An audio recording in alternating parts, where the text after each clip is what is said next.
После завершения третьей международной конференции высокого уровня по международному десятилетию действий «Вода для устойчивого развития» 2018-2028 годы президент Исламского банка развития, член Президиума Боснии и Герцеговины, государственный секретарь Ватикана и министр сельского хозяйства Королевства Оман из Душанбе вернулись на родину.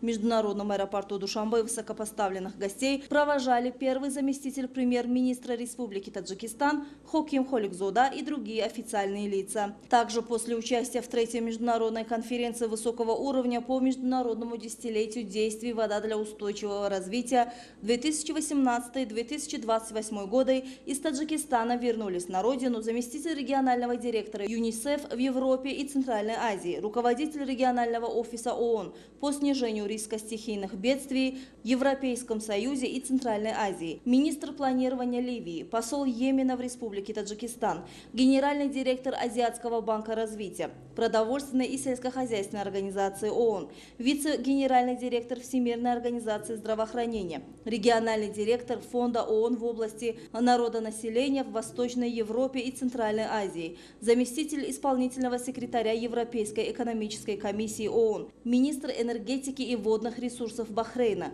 руководитель отдела водной дипломатии Венгрии, заместитель исполнительного директора Национального водного агентства Сингапура, заместитель министра иностранных дел Анголы, представители Международного фонда сельскохозяйственного развития и водной конференции ООН, представители Японии, Финляндии, Азербайджанской республики, Совета сотрудничества стран Персидского залива, Саудовской Аравии, Туркменистана, Бангладеш, Республики Казахстан, Республики Беларусь и Российской Федерации.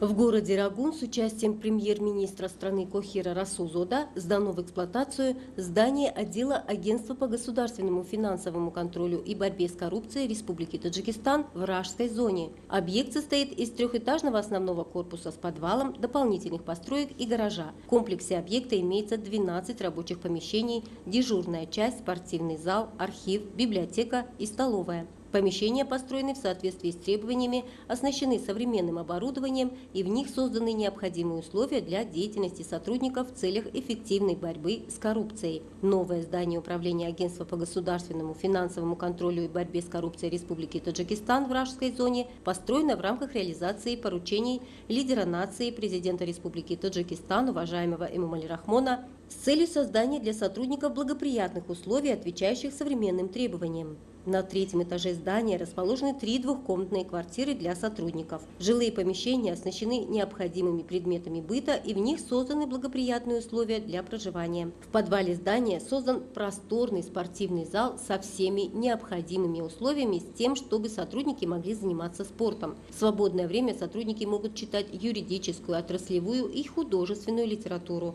Премьер-министр страны Кохир Расулзода в ответ на постоянную поддержку и внимание главы государства дал поручение сотрудникам отдела Агентства по государственному финансовому контролю и борьбе с коррупцией Республики Таджикистан в Ражской зоне эффективно использовать имеющиеся условия и достойно выполнять свои обязанности. Всего к празднованию 35-летия государственной независимости Республики Таджикистан в городе Рагун запланировано строительство и сдача в эксплуатацию 105 объектов. Новое здание отдела Агентства по государственному финансовому контролю и борьбе с коррупцией Республики Таджикистан в Ражской зоне является 35-м зданием, что наряду с созданием современных условий для плодотворной деятельности также стало достойным украшением центра города Рагун. 12 июня Международная конференция высокого уровня по международному десятилетию действий «Вода для устойчивого развития» 2018-2028 годы продолжила свою работу. Сегодня проходят международные интерактивные диалоги и другие параллельные мероприятия. В 5 интерактивных диалогах, проходящих в рамках конференции, были рассмотрены предыдущие и текущие усилия в рамках десятилетия действий «Вода для устойчивого развития», а также будущие события, такие как предстоящие конференции ООН по водным ресурсам и другие связанные с ними водные мероприятия. Обсуждался прогресс, достигнутый в течение десятилетия действий «Вода для устойчивого развития». Спикеры и участники поделились своим мнением о важности конференции и о ее организации. Je pense que pour cette troisième conférence qui s'organise à Душанбе, Я Диало Блами из Буркина-Фасо. Прежде всего выражаю свою глубокую благодарность правительству и народу Таджикистана за прекрасную организацию Душанбинской водной конференции, которая, безусловно, придаст новый импульс нашим совместным усилиям в решении вопросов и проблем в сфере воды и климата. les problèmes. Сельченко Анатолий Анатольевич, Республика Беларусь, директор республиканского унитарного предприятия, Центральный научно-исследовательский институт комплексное использование водных ресурсов. Конечно же, это очень важное, знаковое мероприятие для всего, для всех людей, для всех стран. Десятилетие воды, итоги, все, конечно, отмечают, значит, имеющиеся проблемы, конечно, ими вчера, сегодня и завтра нужно активно заниматься.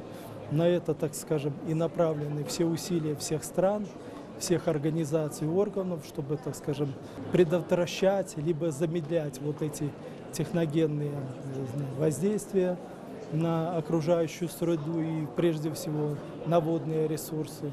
Ну и, конечно, и выработать те стратегические направления, которые позволят в ближайшее время нам как-то оценивать, мониторить ситуацию не только локально в какой-то республике, но в целом между странами, обмениваться опытом, обмениваться информацией и знаниями. Ну, все это приведет к тому, что мы будем понимать в настоящее время, что происходит, ну и как-то планировать работу на будущее. А так вообще я вам скажу, я впервые в Таджикистане, очень такой радушный, теплый народ. Они чем-то напоминают все-таки белорусы. Мягкие люди, и очень нравится, приятно с вами работать и общаться. Особенно в направлении профессиональной работы своей по мониторингу водных ресурсов поверхности.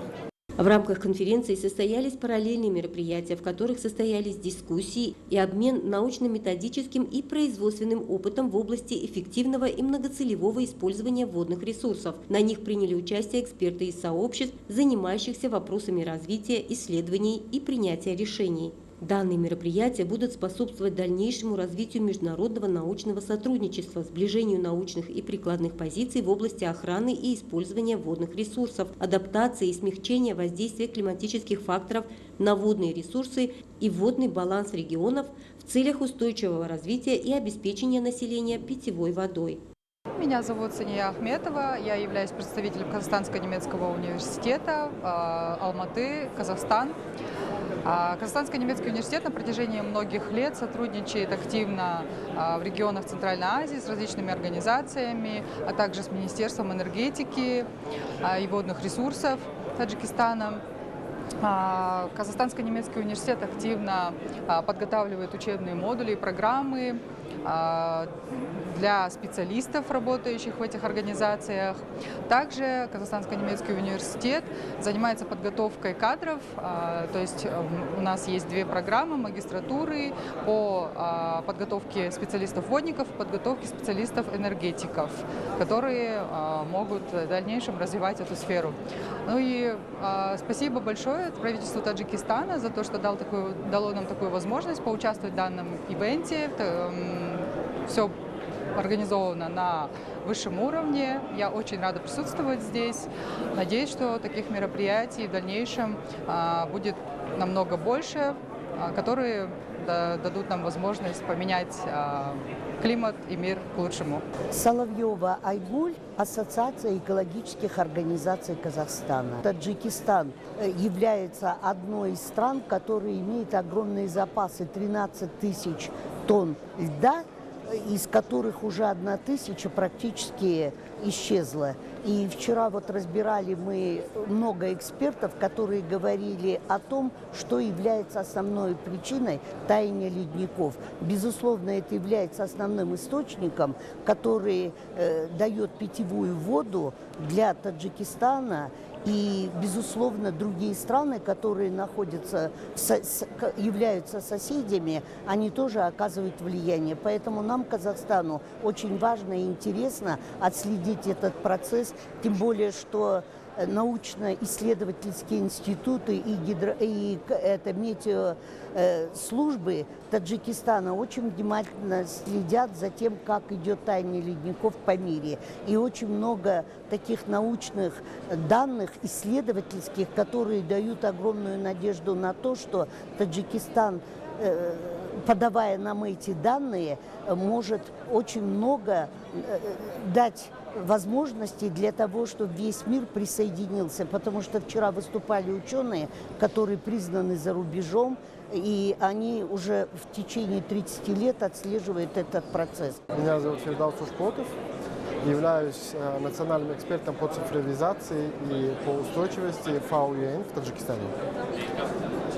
Как мы видим, сегодня в Таджикистане, благодаря усилиям государства Таджикистана, благодаря усилиям основателя мира и президента Таджикистана Эмомали Рахмона, сегодня собрались все страны, да, объединились вокруг проблемы воды и водоснабжения.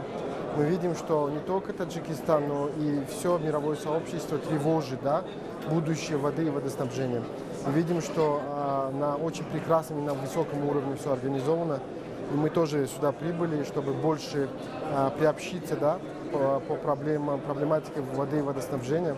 И надеемся, что все усилия Таджикистана и всего мирового сообщества улучшат сегодняшнее и завтрашнее, да, будущее воды во всем мире.